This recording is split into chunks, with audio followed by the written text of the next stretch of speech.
My name's Armani White, and I'm one of the co-founders of Reclaim Roxbury, right here.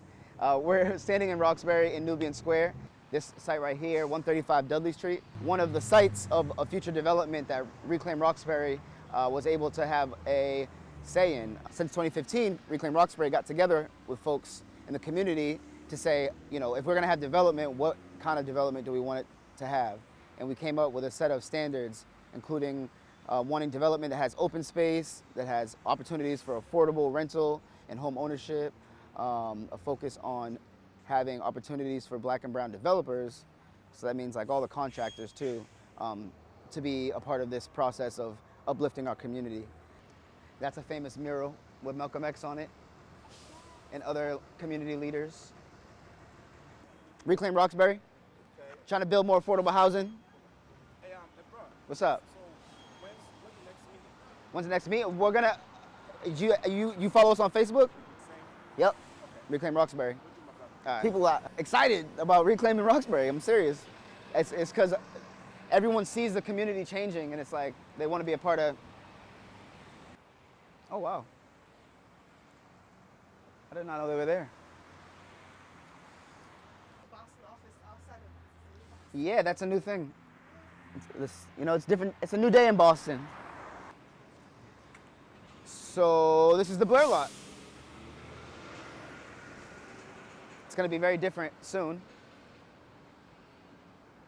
And as we walk down this way to this next one, you can actually see the building, that Black Market, which is part of the development team for this. You'll see like their building, they helped put these murals up, and it kind of just shows their commitment.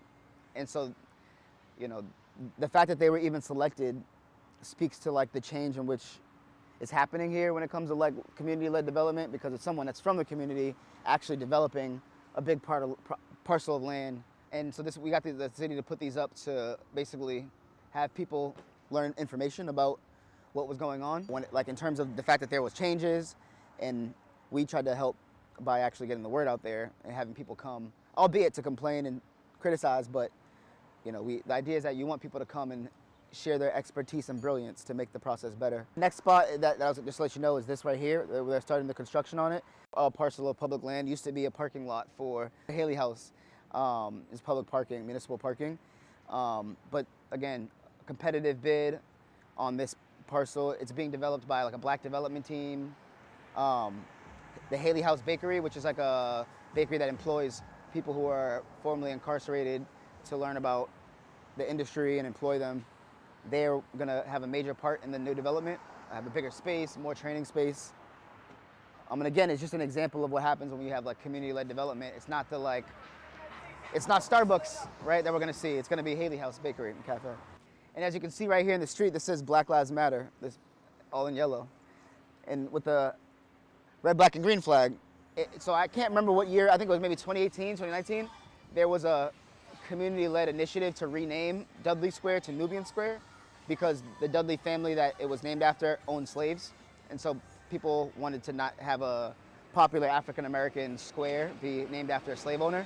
And it basically got put on the ballot to vote, and people voted to change the name, and people overwhelmingly voted to change it. Although there's still, a battle over what to call it. Some people still call it Dudley, some people call it Nubian. But that's why you'll see all of these signs here that say, "Welcome to Nubian Square." Yeah, look at that.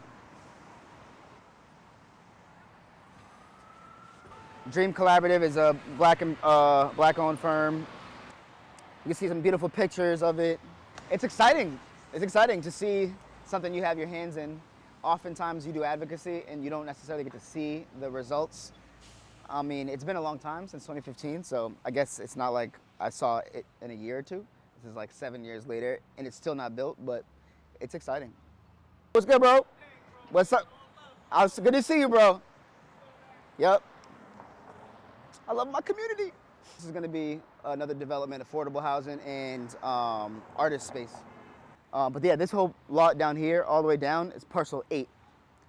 And it's gonna be developed by Urbanica, which is a development company that's done a lot of development here in Roxbury. Yeah, and this is a sign right here with parcel 8. more information.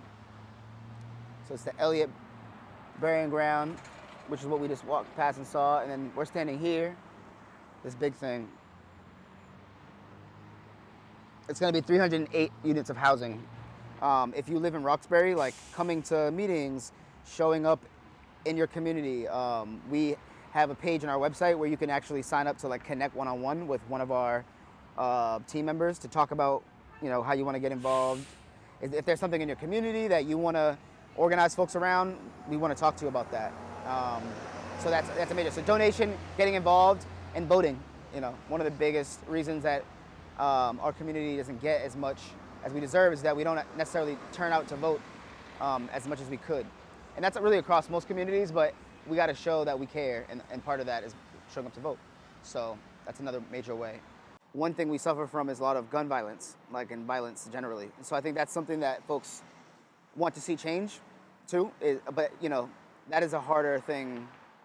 The reason that communities have violence, complex issue, right? Part of it is that people don't have like good jobs, or they have housing that they can't afford, and maybe they need to make more money. You know what I mean? There's lots of reasons that violence happens, but that comes up a lot. And so, you know, we've been thinking about how do we use our like energy and passion to like try to solve other issues outside of what we usually focus on. But that's a major one.